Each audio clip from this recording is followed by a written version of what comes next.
আসসালামু আলাইকুম প্রিয় শিক্ষার্থীবৃন্দ। আমরা এখন জুওলজির দ্বিতীয় অধ্যায়ে তথা হাইড্রা প্রাণী প্রচিতি, হাইড্রা ঘাস ফড়িং এবং রুই মাছ, তো সেই অধ্যায়ের গুরুত্বপূর্ণ ছক দেখব। তো শুরু করা যাক। বিসমিল্লাহির রহমানির রহিম। তো প্রথমে আছে হাইড্রা অন্তঃকোষীয় বহিঃকোষীয় পরিপাকের মধ্যে পার্থক্য। অন্তঃকোষীয় পরিপাক আমরা জানি যে পরিপাকটা কোষের ভেতরে হয়, দেহের ভেতরে না, কোষের ভেতরে। তো একটা কোষ, এই কোষের মধ্যে যে পরিপাকটা হয় সেই পরিপাকটাকে আমরা বলি যে অন্তঃকোষীয় পরিপাক। আর বহিঃকোষীয় বলতে কোষের বাইরে হয় তবে দেহের ভিতরে হয়, সেটা হলো বহিঃকোষীয় পরিপাক। তো অন্তঃকোষীয় পরিপাকের মধ্যে দেখা যাচ্ছে যে এখানে কোষের অভ্যন্তরে খাদ্য গহ্বরের মধ্যে খাদ্যবস্তুর পরিপাক ঘটে, তাকে আমরা অন্তঃকোষীয় পরিপাক বলি। পার্থক্য এটা সংজ্ঞা ভিত্তিক পার্থক্য।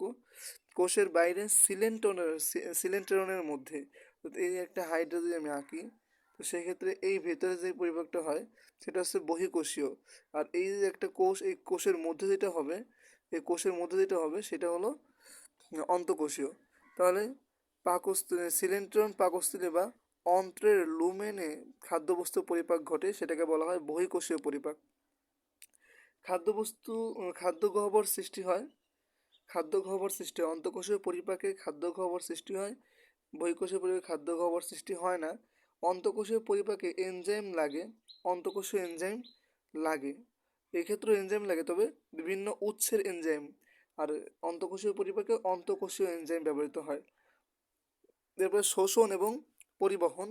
শোষণ ও পরিবহনের ক্ষেত্রে দেখা যাচ্ছে যে এখানে কোষের সাইটোপ্লাজমে খাদ্যসার শোষিত হয়, কোনো পরিবহন ঘটে না, কিন্তু এখানে সংবহন তন্ত্রের মাধ্যমে পরিবাহিত হওয়ার পর কোষ কর্তৃক শোষিত হয়। খাদ্যবস্তু কোষ কর্তৃক শোষিত হয়, আগে খাবারটা এখানে আসে, বাহিত হয়ে এখানে আসে, তারপর কোষ কর্তৃক শোষিত হয়। আর যেটা অন্তঃকোষীয় সেখানে কোনো পরিবহনের ঘটনা ঘটে না। এরপরে বর্জ্য নিষ্কাশনে দেখা যাচ্ছে যে খাদ্যের অপাচ্য বর্জ্য কলা রস তথা টিস্যু যে রস আছে টিস্যু রসে নিক্ষিপ্ত হয় এবং সেখান থেকে বাইরে বেরিয়ে আসে। আর বহিঃকোষীয় পরিপাকে যে খাদ্যের অপাচ্য অংশ নির্দিষ্ট নালীপথে বাইরে নিক্ষিপ্ত হয়। এরপর নেমাটোসাইট ও নেমাটোসিস্টের মধ্যে পার্থক্য খুব গুরুত্বপূর্ণ। এটা নেমাটোসিস্ট হলো যেটা আমাদের হাইড্রার দেহকাণ্ড ও কোর্সিকার এপিডার্মিসে পেশি আবরণী কোষে ফাঁকে ফাঁকে এবং ভেতরে অবস্থিত। তার নেমাটোসাইট হচ্ছে একটা কোষ, নেমাটোসাইট। আর নেমাটোসিস্ট এটা হচ্ছে নেমাটোসাইটের স্ফীত মধ্যাংশে নেমাটোসিস্ট অবস্থিত। তাহলে নেমাটোসাইট এবং নেমাটোসিস্ট কি? নেমাটোসাইট হচ্ছে একটা কোষ, আর নেমাটোসিস্ট হলো নেমাটোসাইটের যে মোটা অংশ, যে স্ফীত মধ্যাংশ, সেখানে নেমাটোসিস্ট ব্যাটারি, এটা এক ধরনের, এটা অবস্থিত।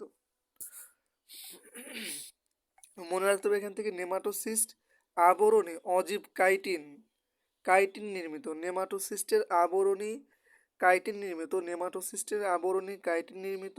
নেমাটোসাইট দ্বিস্তরী আবরণী, অপারকুলাম থাকে, নিডোসিল থাকে।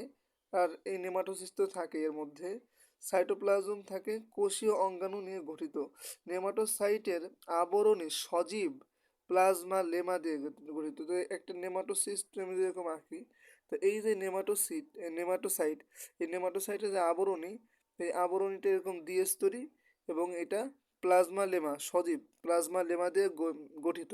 আর এর ভিতরে থাকে হচ্ছে নেমাটোসিস্ট। তো এই নেমাটোসিস্ট হলো অজীব এবং কাইটিন দ্বারা নির্মিত। কাইটিন হচ্ছে, যেহেতু প্রোটোপ্লাজম নাই সে কারণে এটা হলো একটা অজীব বস্তু।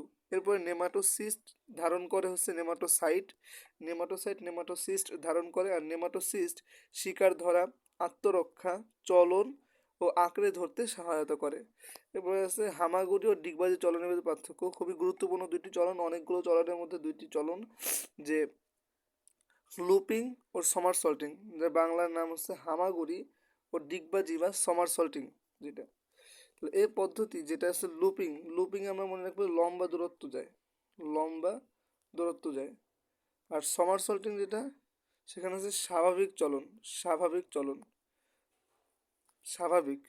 ঠিক আছে, তাহলে হামাগুড়ি বা লুপিং যেটা, সেই লুপিংয়ের ক্ষেত্রে এই পদ্ধতিতে কর্ষিকা দ্বারা চলনতল স্পর্শ করে এবং পদচাকতি হেঁচড়িয়ে নেয়। তাহলে লুপিংয়ের মাধ্যমে হামাগুড়ি দেয় তো হেঁচড়িয়ে হেঁচড়িয়ে নেয়, এটা হেঁচড়িয়ে যায়। ঠিক আছে, তাহলে কর্ষিকা দ্বারা চলনতল স্পর্শ করে, অর্থাৎ যেই তলে সে হাঁটবে সেই তল স্পর্শ করে এবং সেখানে সেটা হেঁচড়িয়ে যায়, পদচাকতি হেঁচড়িয়ে নেয়। আর ডিগবাজি বা সমারসল্টিং যেটা, সেখানে এই পদ্ধতিতে কর্ষিকা দ্বারা চলনতল স্পর্শ করে ঠিকই, পদচাকতি উল্টিয়ে নেয়।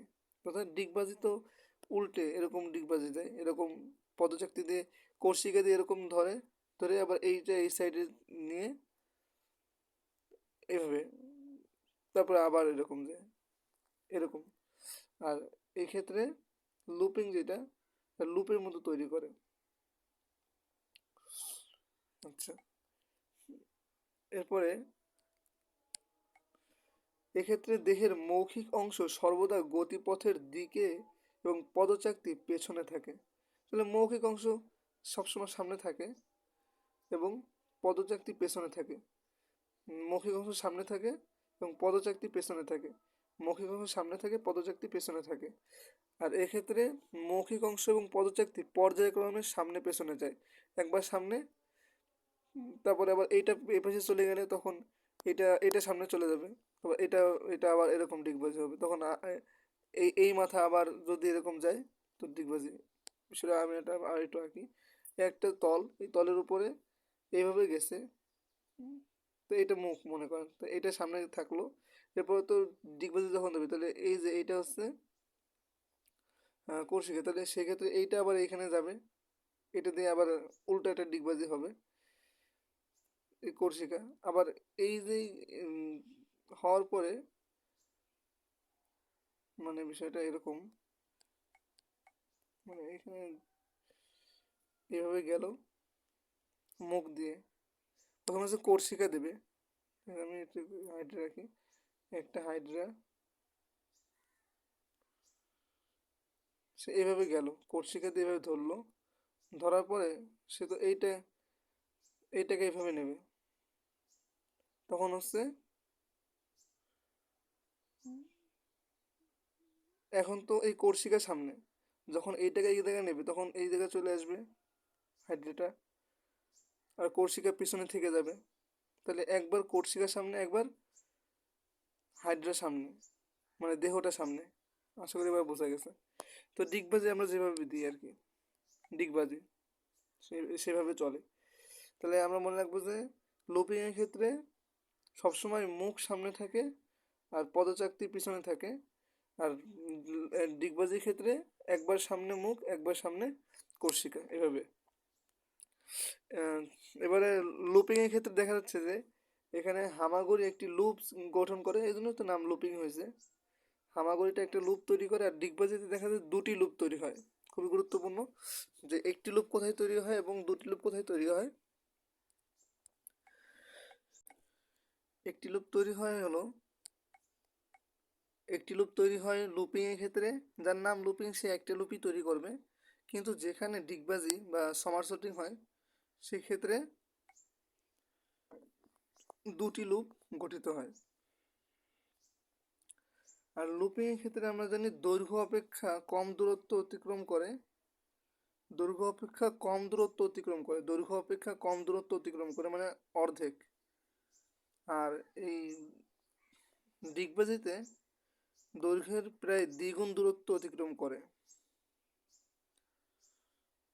আর এটা হচ্ছে কম দূরত্ব অতিক্রম করে, কিন্তু এটা আহ, লম্বা দূরত্ব, যখন লম্বা পথ পাড়ি দেবে তখন এই ভাবে সে চলে। আর যখন ডিগবাজি সমারসল্টিং এটা ব্যবহার করে, যখন সে স্বাভাবিকভাবে চলে, স্বাভাবিক চলন হচ্ছে সমারসল্টিং, ডিগবাজি দিয়ে চলে এবং দৈর্ঘ্যের প্রায় দ্বিগুণ দূরত্ব অতিক্রম করে, হাইড্রা অপেক্ষাকৃত দ্রুত গতিতে চলে। কারণ যদি দৈর্ঘ্যের দ্বিগুণ যায় একবারে, তাহলে তো অপেক্ষাকৃত দ্রুতই যাবে। আর লুপিংয়ের ক্ষেত্রে যদি অর্ধেক দূরত্ব, দৈর্ঘ্যের অপেক্ষা কম দূরত্ব, প্রায় অর্ধেক, তো অর্ধেক গেলে তখন তো মন্থর গতি মনে হবে, এটাই। লুপিংয়ের ক্ষেত্রে অর্ধেক যায় মানে এটা মন্থর গতি, আর ডিগবাজি বা সমারসল্টের ক্ষেত্রে দ্বিগুণ যায়, তার দেহের দৈর্ঘ্যের দ্বিগুণ যায়, তো সেক্ষেত্রে এটা একটা দ্রুতগতি চলন। পরজীবিতা ও মিথজীবিতা, আমরা জানি হাইড্রা ও শৈবাল যেটা আছে, এই শৈবাল এরা উভয়ে পরজীবী হিসাবে থাকে। তো হাইড্রা ও সবুজ শৈবাল যেটা, তো এখানে পরজীবিতা আর মিথজীবিতা ওরা মূলত মিথজীবী হিসেবে থাকে, অর্থাৎ একে অন্যের উপকারে আসে। আর পরজীবী যারা, তারা একে অন্যের ক্ষতি করে। তো এখানে সে পার্থক্য দিচ্ছে যে পরজীবিতার ক্ষেত্রে আমরা জানি যে জীবের মধ্যে দুটি জীব, ভিন্ন প্রজাতির জীব একে অপরের উপর স্থাপিত সম্পর্ক, যেখানে জীব উপকৃত অন্যটি, মানে একটা জীব উপকৃত অন্যটি ক্ষতিগ্রস্ত হয়, সেটা হচ্ছে পরজীবিতা। আর মিথজীবিতা হলো যে দুটি ভিন্ন প্রজাতির জীব একে অপরে স্থাপিত সম্পর্ক কিন্তু উভয়ে উপকৃত হয়, এটা হচ্ছে মিথজীবী। যেরকম জীবের ধরন কি, জীবকে পোষক অন্যটি পরজীবী বলে, এটা লাগবে না, এটা লাগবে না, লাগবে কি নির্ভরশীলতা। পরজীবী জীব পোষকের উপর নির্ভরশীল, পরজীবী যেটা সেটা জীব পোষকের উপর নির্ভরশীল। যেমন আমাদের দেহে, আমাদের মাথায় মনে উকুন আছে, উকুন কি, উকুন হচ্ছে একটা পরজীবী, কারণ এর মাধ্যমে তো মানুষ উপকার লাভ করে না, এর মাধ্যমে মানুষ কি ক্ষতির সম্মুখীন হয়, তো এই হচ্ছে পরজীবী। কিন্তু এই যে লাইকেন একটা মনে করেন, ওইটা কিন্তু শৈবাল ছত্রাকের মিথজীবিতার ফলে লাইকেন হয়। তারপরে এই যে হাইড্রা এবং সবুজ শৈবাল, এদের মধ্যে হাইড্রা ছাড়া সবুজ শৈবালের মানে হাইড্রা সবুজ শৈবালের উপর নির্ভরশীল, এখান থেকে যেই অক্সিজেন আসে সেটা হাইড্রা কাজে লাগায়, আবার হাইড্রা থেকে যে কার্বন ডাইঅক্সাইড নির্গত হয় সেটা সবুজ শৈবাল কাজে লাগায়, তো এইভাবে আর কি। আর সম্পর্কের স্থায়িত্ব, যারা মিথজীবী একে অন্যের উপকার আসে তারা চিরস্থায়ী হয়, আর এরা ক্ষণস্থায়ী বা দীর্ঘস্থায়ী হয়, তবে চিরস্থায়ী হয় না। উদাহরণ মানুষ ও ম্যালেরিয়া জীবাণু, মানুষের ক্ষতি করে ম্যালেরিয়া জীবাণু, তো সেক্ষেত্রে এটা নির্দিষ্ট সময় পরে দেহের বাইরে বেরিয়ে যায়। আর হাইড্রা সবুজ শৈবাল, এটা হলো মিথজীবিতার উদাহরণ। বদ্ধ সংবহন তন্ত্র ও মুক্ত সংবহন তন্ত্র দেখব, যেখানে বদ্ধ সংবহন তন্ত্র অর্থাৎ এখানে যে রক্ত সংবহন তন্ত্রে রক্ত হৃৎপিণ্ড ও রক্তবাহিকার মধ্যে অবস্থান করে, বদ্ধ রক্ত সংবহন তন্ত্র, যেমন মানুষের ক্ষেত্রে কিন্তু বদ্ধ রক্ত সংবহন তন্ত্র, কারণ মানুষের রক্ত হৃৎপিণ্ড আর রক্তবাহিকার মধ্যেই কিন্তু অবস্থান করে, দেহের সব জায়গায় কিন্তু ওই রক্ত নালী বা রক্তবাহিকা এবং হৃৎপিণ্ডের বাইরে কিন্তু রক্ত পাওয়া যাবে না। সেক্ষেত্রে বদ্ধ রক্ত সংবহন তন্ত্র হলো যে রক্ত সংবহন তন্ত্র রক্ত হৃৎপিণ্ড রক্তবাহিকার মধ্যে অবস্থান করে, তাকে বদ্ধ রক্ত সংবহন তন্ত্র বলা হয়। আর মুক্ত সংবহন তন্ত্র হলো রক্ত সংবহন তন্ত্রে রক্ত হৃদযন্ত্র তথা হৃৎপিণ্ড রক্তবাহিকা ও বিভিন্ন সাইনাসে অবস্থান করে, তাকে মুক্ত, অর্থাৎ দেহের সর্বত্র, যেমন আর্থ্রোপোডা প্রাণীদের আমরা দেখতে পাই যে তাদের দেহের সর্বত্র কিন্তু রক্ত আর কি, তাদের যে রক্ত সেগুলো ছড়ানো থাকে। তারপরে হৃৎপিণ্ড, শিরা, ধমনী, কৈশিক জালিকার সমন্বয়ে বদ্ধ রক্ত সংবহন তন্ত্র গঠিত হয়। হৃৎপিণ্ড থেকে বেরিয়ে গেছে ধমনী, প্রবেশ করছে শিরা, এবং এই ধমনী শিরার মাঝখানে যেই কৈশিক জালিকা থাকে, তো এইগুলোর কথা বলছে, হৃদযন্ত্র, ধমনী, শিরা এবং কৈশিক জালিকা নিয়ে বদ্ধ রক্ত সংবহন তন্ত্র গঠিত। আর হৃদযন্ত্র, সংক্ষিপ্ত নালী, সাইনাস ইত্যাদি নিয়ে মুক্ত রক্ত সংবহন তন্ত্র গঠিত। আচ্ছা, এখান থেকে কি পড়তে হবে, এখান থেকে দেখতে হবে যে এক্ষেত্রে দেহ গহ্বরে রক্ত প্রবেশ করে না, অবশ্যই দেহের ভিতরে রক্ত প্রবেশ করে না, নির্দিষ্ট অঞ্চলেই থাকে, এই জন্য একে বদ্ধ বলা হয়েছে, ক্লোজড বলা হয়েছে। তারপরে আছে দেহ গহ্বর প্রকৃত সিলম, দেহ গহ্বরে প্রকৃত সিলম থাকে। এই কারণে প্রকৃত সিলম থাকে মানে ফাঁকা জায়গা, সিলম ফাঁকা জায়গা থাকে, কারণ সেখানে রক্ত যায় না, সে কারণে সে ফাঁকা জায়গা থাকে সিলম। তাহলে যাদের বদ্ধ রক্ত সংবহন তন্ত্র তাদের প্রকৃত সিলম থাকে। আর মুক্ত রক্ত সংবহন তন্ত্র যাদের, তাদের এজন্য তাদের দেহ গহ্বরকে হিমোসিল বলা হয়, অর্থাৎ রক্তপূর্ণ সিলম এরকম। তাদের এক্ষেত্রে দেহ গহ্বরে রক্ত প্রবেশ করে, তো সেখানে হিমোসিল ফাঁকা জায়গায়, সেই ফাঁকা জায়গাটা রক্ত থাকে, রক্তের প্রবেশের অধিকার আছে আর কি এখানে। এরপরে দেখছি রক্ত কোষ কলার সরাসরি সংস্পর্শে আসে না, রক্ত কোষ কলার সরাসরি সংস্পর্শে আসে না, কলারসের মাধ্যমে পুষ্টি পদার্থ শ্বসন গ্যাসের বিনিময় ঘটে। অর্থাৎ রক্ত যেটা সেটা সরাসরি টিস্যুর সংস্পর্শে আসে না, কোষ কলার সংস্পর্শে আসে না, কলারসের মাধ্যমে পুষ্টি পদার্থ শ্বসনের বিনিময় ঘটে। যেমন আমাদের পুষ্টি পদার্থ আমরা জানি ক্ষুদ্রান্তে শোষণ হয়, তারপর শ্বসন গ্যাস এটা অ্যালভিওলাই আমরা দেখছি যে যেখানে ফুসফুসের প্রান্তে গিয়ে শ্বসন গ্যাস বিনিময় ঘটে, ঠিক আছে, শ্বসন গ্যাস বিনিময় ঘটে, কার্বন ডাইঅক্সাইড নেয়, এরা হচ্ছে অক্সিজেন দিয়ে। আর এক্ষেত্রে মুক্তর ক্ষেত্রে কি ঘটে, সরাসরি রক্ত কোষ কলার সংস্পর্শে এসে পুষ্টি উপাদান ও শ্বসন গ্যাসের বিনিময় ঘটায়। এখান থেকে গুরুত্বপূর্ণ যে উদাহরণ মনে রাখতে হবে যে কোন প্রাণীতে পাওয়া যায়, অ্যানিলিডা সহ কর্ডেটা পর্বের প্রাণীতে অ্যানিলিডা। নন কর্ডেটদের মধ্যে অ্যানিলিডা হলো বদ্ধ রক্ত সংবহন তন্ত্র বিদ্যমান। নন কর্ডেটদের মধ্যে অ্যানিলিডা, নন কর্ডেটদের মধ্যে অ্যানিলিডায় শুধুমাত্র বদ্ধ রক্ত সংবহন তন্ত্র বিদ্যমান, কিন্তু আর মানুষের তো আছে, মানুষ তো কর্ডেট, মানে মানুষ যে পর্ব সেই কর্ডেট, এখানে শুধু মানুষ না, ব্যাং, মাছ, অস্ট্রিকথিস যারা আছে, কন্ড্রিকথিস যারা আছে, তারপর অ্যামফিবিয়া, রেপটিলিয়া, অ্যাভেস যারা আছে সবাই আর কি। আর আর্থ্রোপোডা মলাস্কা পর্বের প্রাণীতে পাওয়া যায়, মলাস্কাতে অর্ধমুক্ত পাওয়া যায়, তো সেক্ষেত্রে মুক্তই বলা যায়। তো এদের পাওয়া যায় হচ্ছে মুক্ত সংবহন তন্ত্র। ঘাসফড়িংয়ের রক্ত সংবহন তন্ত্র হিমোসিল, রক্ত ও হৃদযন্ত্র নিয়ে গঠিত। দেখে আমরা ঘাসফড়িংয়ের বিষয়ে কি কি আছে এখানে, এই যে ঘাসফড়িংয়ের এখানে দেওয়া আছে যে ঘাসফড়িংয়ের দেহে একবার রক্ত প্রবাহ হতে সম্পন্ন হতে 30 থেকে 60 মিনিট সময় লাগে।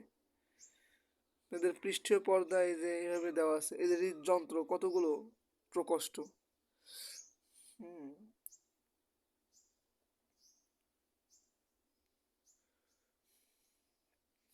তো আমরা এটা এটা আগে বলছি যে অঙ্কীয় দেশ থেকে হচ্ছে পশ্চাৎ, এই যেটা আছে পৃষ্ঠদেশ, পৃষ্ঠদেশ থেকে হলো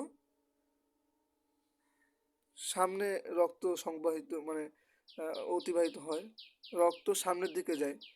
আর অঙ্কীয় দেশ থেকে হলো সামনের দিকে যায়। অঙ্কীয় দেশে যেটা সেটা মানে পেটের দিকে যেটা সেটা হলো সামনের দিকে রক্ত নিয়ে আসে। আর আহ, ও না, দুঃখিত দুঃখিত, অঙ্কীয় যেটা সেটা হচ্ছে পেছনের দিকে রক্ত নিয়ে যায়। এই যে অঙ্কীয় যেটা সেটা পেছনের দিকে রক্ত নিয়ে যায়। আমরা আগে একটা উদাহরণ পার্থক্য পড়ছি যেখানে রক্ত সংবহনের, যে যারা নন কর্ডেট তাদের ক্ষেত্রে কি হয়, তাদের এই পৃষ্ঠীয় অংশ থেকে রক্ত সামনের অংশে রক্ত প্রবাহ মানে হয়, পরিবাহিত হয়। আর যারা আর অঙ্কীয় দেশের, এই অঙ্কীয় দেশ থেকে রক্ত প্রবাহিত হয় পেছনের দিকে। তাহলে পৃষ্ঠীয় দেশ থেকে সামনের দিকে আর অঙ্কীয় দেশ থেকে পেছনের দিকে। আর তার বিপরীত হলো কর্ডেটদের, যাদের রক্ত সংবহনের পৃষ্ঠীয় দেশ থেকে তাদের পেছনের দিকে যায় এবং অঙ্কীয় দেশ থেকে তার সামনের দিকে যায়, রক্ত পরিবাহিত হয়, তার দিকটা এখানে বোঝানো হয়েছে।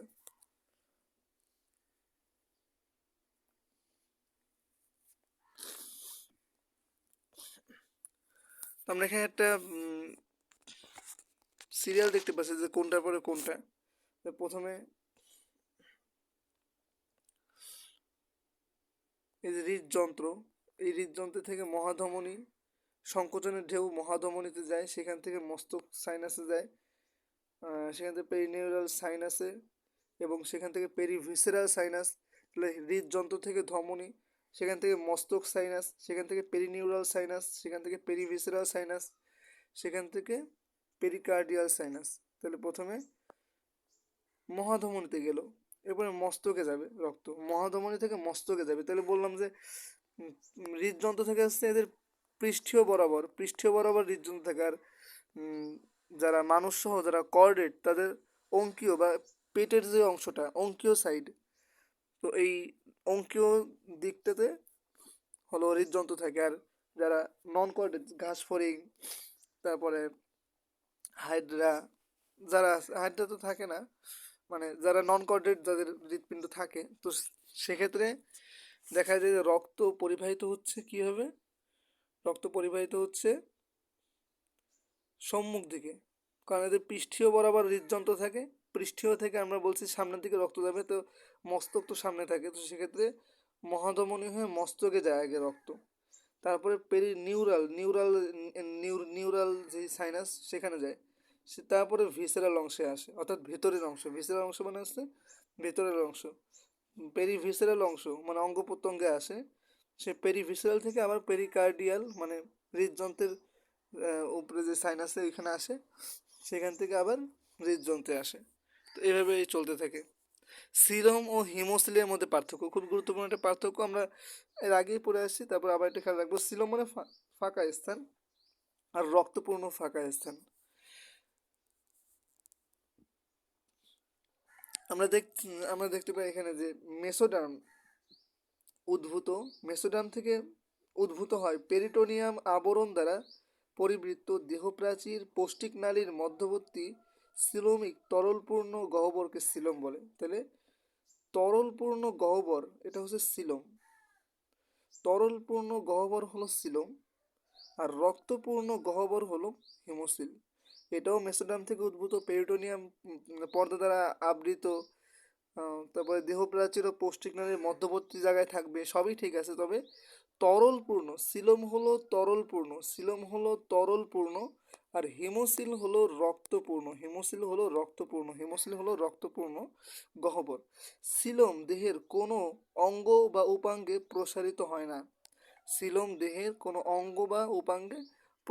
হয় না, কিন্তু হিমোসিল এটা দেহের সকল উপাঙ্গে প্রসারিত হয়।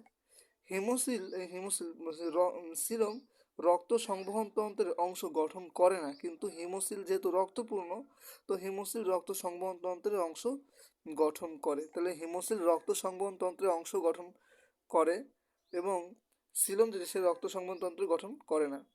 এবার সিলমে পুষ্টি পদার্থ পরিবাহিত হয় না, কারণ রক্তের মাধ্যমে তো পুষ্টি পদার্থ পরিবাহিত হয়, যেহেতু এখানে রক্ত আসে না, তো সেক্ষেত্রে এখানে পুষ্টি পদার্থ পরিবাহিত হওয়ার কোনো সুযোগ নেই। কিন্তু হিমোসিলে তো রক্ত যায়, তো সেক্ষেত্রে পুষ্টি পদার্থ এখানে পরিবাহিত হয়। আমরা আগেই বলছি যে অ্যানিলিডা, নন কোঅর্ডিনেটদের মধ্যে অ্যানিলিডা এবং কোঅর্ডিনেট প্রাণী এদের সিলম থাকে, তো তাদের কি বদ্ধ রক্ত সংবহন তন্ত্র যাদের, তাদেরই তো সিলম থাকবে, তো সিলম থাকলে সেখানে পুষ্টি পদার্থ পরিবাহিত হবে না। কিন্তু আর্থ্রোপোডা ও মলাস্কা যারা নন কোঅর্ডিনেট, যাদেরকে বলা হয়েছে যে মুক্ত রক্ত সংবহন তন্ত্র, তাদের তো হিমোসিল থাকে, তো তাদের সেক্ষেত্রে তো পুষ্টি পরিবাহিত হবে, এইটাই বলেছে। এবার ট্রাকিয়া হলো, আমাদের পার্থক্যটা অবশ্যই জানতে হবে। ট্রাকিয়া এবং ট্রাকিওল বলতে হচ্ছে ক্ষুদ্র বোঝায়, ওল বলতে বোঝা যাচ্ছে ক্ষুদ্র, যেমন আমরা ব্রঙ্কিওল, ঠিক আছে, তারপরে মানে ওল থাকলেই লাস্টে সেটা আমরা ক্ষুদ্র বুঝবো, ঠিক আছে। আচ্ছা, তাহলে আমরা দেখি যে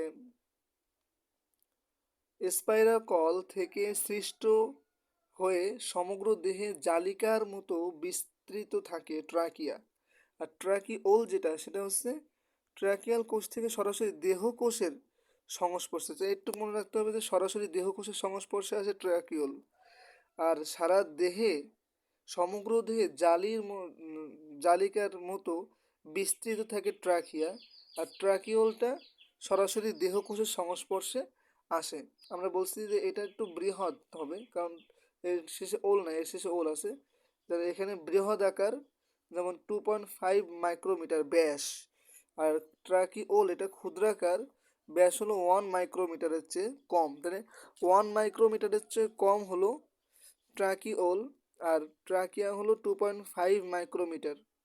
প্রাচীর, ট্রাকিয়ার প্রাচীরে টিনিডিয়া থাকায় চুপসে যায় না।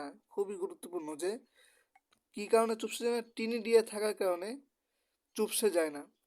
প্রাচীর পুরু, ইন্টেমা ও টিনিডিয়া থাকায় এরা চুপসে যায় না বায়ুশূন্য অবস্থায়।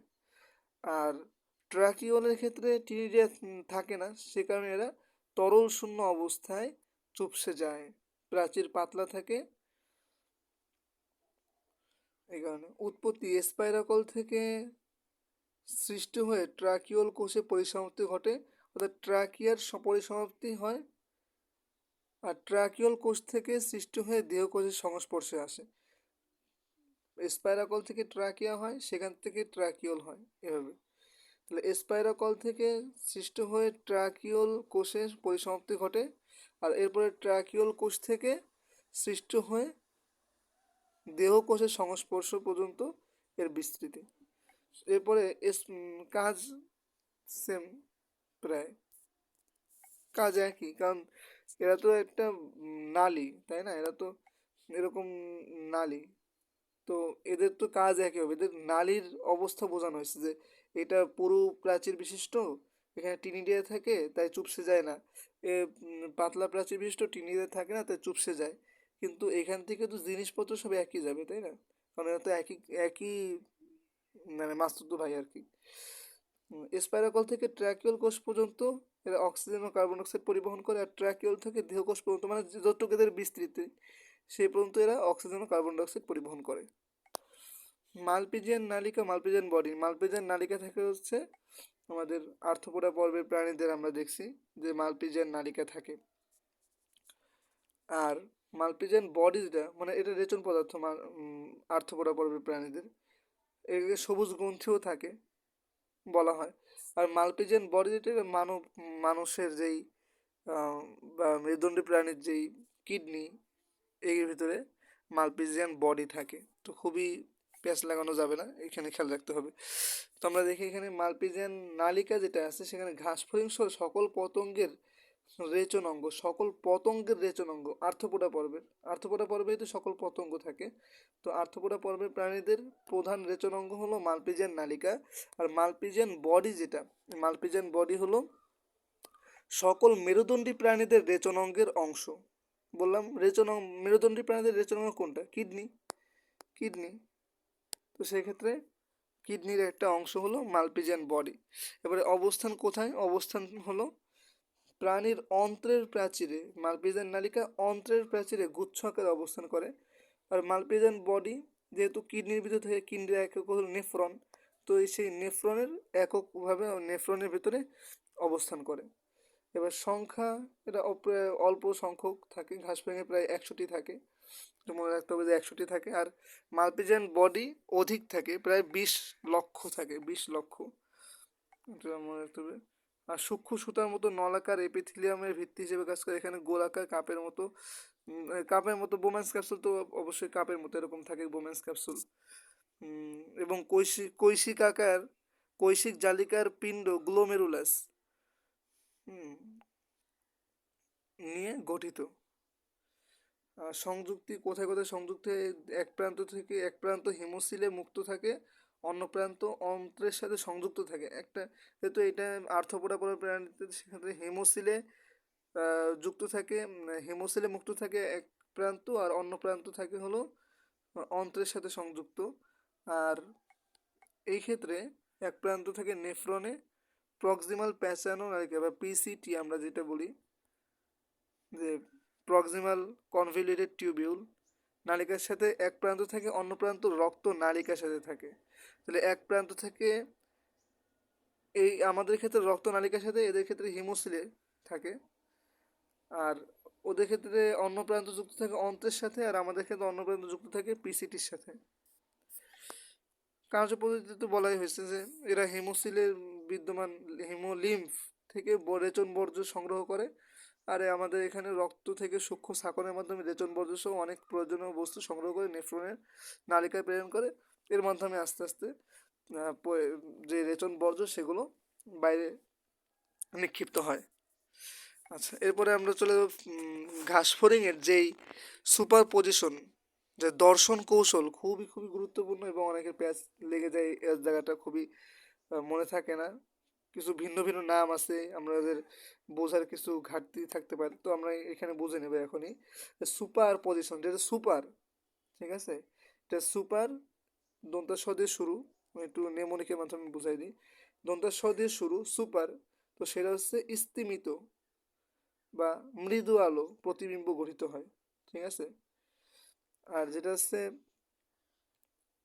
এ এ পজিশন, মানে হচ্ছে এতে এ পজিশন, যেখানে কি হবে, যেখানে উজ্জ্বল আলো, উজ্জ্বল আলো, এখানে কি হবে, আলোকিত, আলোকিত, এ পজিশনে আলোকিত, আলোকিত প্রতিবিম্ব বা উজ্জ্বল আলো, তীব্র তীব্র, তীব্র, অ্যাকিউট, এতে এবং অ্যাকিউট এভাবে, হ্যাঁ, এতে অ্যাপোজিশন, এতে অ্যাকিউট, অ্যাকিউট মানে তো তীব্র, হ্যাঁ, অ্যাকিউট। আর এসতে বলছে হচ্ছে সুপার পজিশন, আর এখানে স্তিমিত বা মৃদু, ঠিক আছে। তা মৃদু আলোতে প্রতিবিম্ব গঠিত হয় সুপার পজিশন প্রতিবিম্বে, কারণ যখন সুপার পজিশন হবে তখন কি সুপারম্যান যারা তারা কি যে অল্প আলোতেও দেখতে পায়, তো সে স্তিমিত আলোতেও প্রতিবিম্ব গঠিত হয়, কিন্তু অ্যাপোজিশন যারা, মানে অ্যাপোজিশন যেটা সেটা হচ্ছে উজ্জ্বল আলোতে প্রতিবিম্ব গঠিত হয়, সেটা মৃদু আলোতে প্রতিবিম্ব গঠিত হয় না। এরপরে রঞ্জক আবরণী, খুবই গুরুত্বপূর্ণ এখানে, যে রঞ্জক আবরণী যেটা সেটা রেটিনাল ও আইরিশ আবরণী সংকুচিত হয়। রেটিনাল ও আইরিশ আবরণী যে দুইটা অংশ, সেই রেটিনাল ও আইরিশ আবরণী সংকুচিত হয়, আর এখানে রেটিনাল ও আইরিশ আবরণী প্রসারিত হয় যখন তীব্র আলো, আমি চোখ আঁকলাম হাতে করে, একটু কেমনে আঁকবো, মনে করেন যে এই একটা চোখ, এটা চোখ, আচ্ছা, এই চোখে যখন এই যে একটা টর্চ লাইট, মনে করেন টর্চ লাইট, যখন এখানে আলো পড়বে, এখানে যখন আলো পড়বে, তীব্র আলো পড়ে, তখন কি তীব্র আলো পড়ে, তখন আমরা, মানে তীব্র আলো না, মানে আমরা যখন চোখ আর কি একটা আলোকিত বস্তু দেখতে যাই, তখন কি আমরা চোখ বড় বড় করি না, চোখ বড় বড় করি কিনা, অবশ্যই বড় বড় করি। একটা আলোকিত বস্তু যখন দেখতে যাই তখন কি আমরা বড় বড় করি চোখ, তাহলে প্রসারিত করি, চোখ প্রসারিত করি। আর যখন একটা ছোট অন্ধকার একটা বস্তু দেখতে যাই, তখন কি চোখ ছোট করি, তো চোখ ছোট করি সেটা হচ্ছে কি আমরা চোখ সংকুচিত করি, ঠিক আছে। তো এইভাবে মনে রাখবেন যে রেটিনাল ও আইরিশ আবরণী সংকুচিত হয় যখন মৃদু আলোতে দেখতে যায়, প্রতিবিম্ব গঠিত হয় যেখানে সুপার পজিশন, আর অ্যাপোজিশন যেটা সেখানে কি হয়, আবরণী প্রসারিত হয়, আবরণী প্রসারিত হয়। এরপরে আলোকরশ্মি তির্যক ও উলম্বিক উভয় আলোকরশ্মি ওমাটিডিয়ামে প্রতিবিম্ব সৃষ্টি করে। তাহলে তির্যক এবং উলম্বিক, এখানে দুই রকমের আলোকরশ্মি ওমাটিডিয়ামে প্রতিবিম্ব সৃষ্টি করে। প্রতিবিম্ব ওমাটিডিয়ামেই সৃষ্টি করবে, প্রতিবিম্ব ওমাটিডিয়ামেই সৃষ্টি করবে, কিন্তু কোন কোন ধরনের আলো, শুধুমাত্র কি উলম্বিক আলো নাকি তির্যক আলো, আমি এখানে চোখ আঁকি, এই যে চোখ, এখানে কি উলম্বিক এই তির্যক আলো কি করবে নাকি শুধুমাত্র উলম্বিক আলো করবে। তো এই ক্ষেত্রে সুপার, যেটা সুপার, নামই তো সুপার, সুপারের ক্ষেত্রে কি আর কোনো বাধা আছে, সেখানে তো সবগুলোই করবে, সুপার পজিশনে তির্যকও করবে, উলম্বিকও করবে, ওমাটিডিয়ামে প্রতিবিম্ব সৃষ্টি করবে। কিন্তু অ্যাপোজিশন যেটা, তো সেক্ষেত্রে কি মানে নাই, তাহলে কোনো একটা থাকবে না, কোনটা থাকবে না, তির্যক থাকবে না, তাহলে শুধুমাত্র উলম্বিক যেটা সেটা ওমাটিডিয়ামে প্রতিবিম্ব সৃষ্টি করবে। আচ্ছা, এবার প্রতিবিম্বের ধরন, প্রতিবিম্বের ধরন কেমন, বস্তুর সম্পূর্ণ অংশের অস্পষ্ট সামগ্রিক ও ঝাপসা প্রতিবিম্ব। কথা ক্লিয়ার। মৃদু আলোতে আমি দেখতেছি, তা ঝাপসা দেখবো নাকি আলোকিত দেখবো? ঝাপসাই তো দেখবো, তাই না? তো এখানে মৃদু আলোতে যেহেতু দেখতেছি, সেক্ষেত্রে বস্তুর সম্পূর্ণ অংশের অস্পষ্ট সামগ্রিকটা দেখতে পাবো, তবে ঝাপসা প্রতিবিম্ব গঠিত হয়। আর যেখানে আলোকিত অবস্থায় আমি দেখতেছি বা অ্যাপোজিশনে আলোকিত বা তীব্র আলোতে যে প্রতিবিম্ব গঠিত হচ্ছে, সেখানে প্রত্যেকটা ভিন্ন ভিন্ন অংশে পৃথকভাবে এবং সুস্পষ্টভাবে আমরা প্রতিবিম্ব দেখতে পাবো, কারণ এখানে আলো বেশি, তাই সুন্দরভাবে পৃথক ও সুস্পষ্টভাবে প্রতিবিম্ব দেখতে পাবো। আশা করি বুঝতে পারছেন। এবার প্রজনন ও রূপান্তর।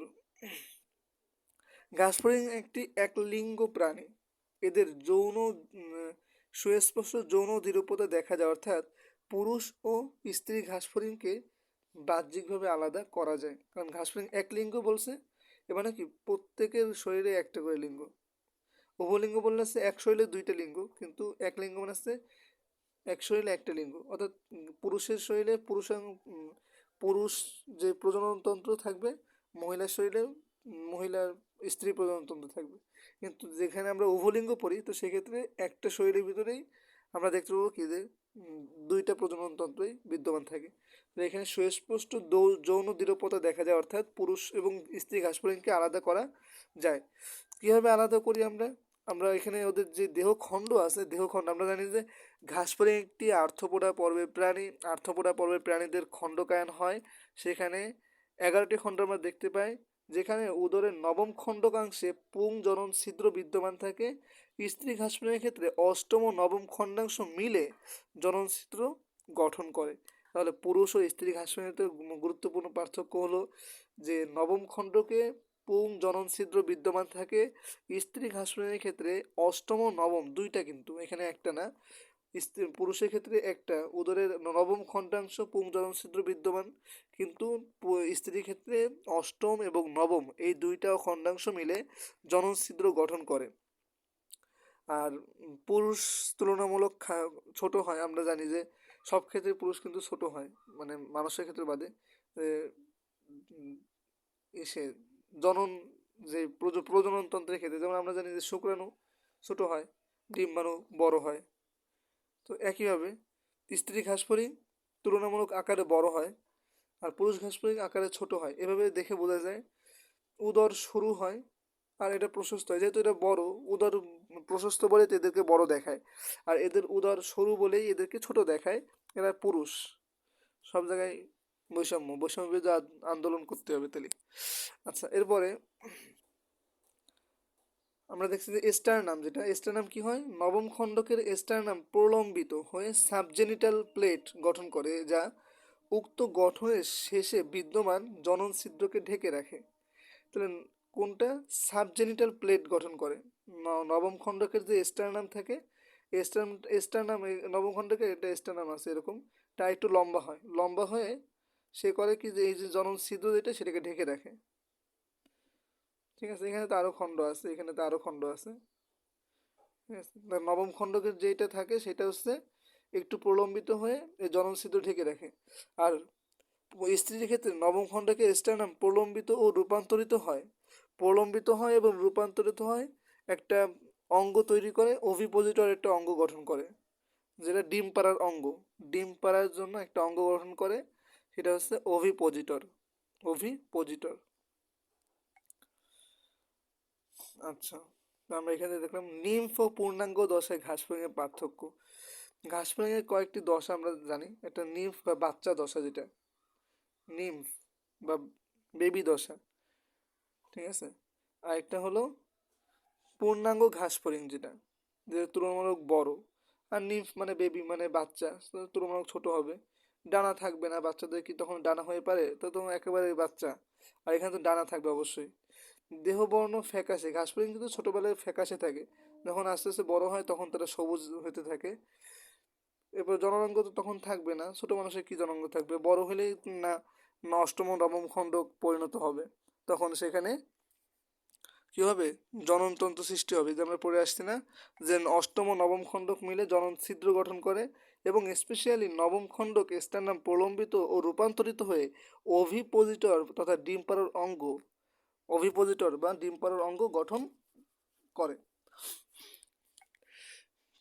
এই আর কি মোল্টিং যেটা মানে খোলস মোচন, এটা এদের ঘটে, কারণ এরা খোলস মোচন ঘটার পরে ফ্যাকাশে হয়ে থেকে বাদামি, মানে ফ্যাকাশে বাদামি থেকে সবুজে পরিণত হয়। আর পূর্ণাঙ্গ ঘাস কিন্তু সবুজ, তাদের আবার খোলস মোচন ঘটবে কি, তারা তো সবুজই আছে।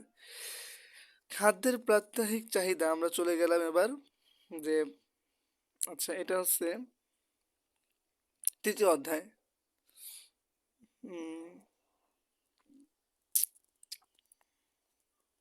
তো আমরা আরেকটা ভিডিওতে দিই এটা।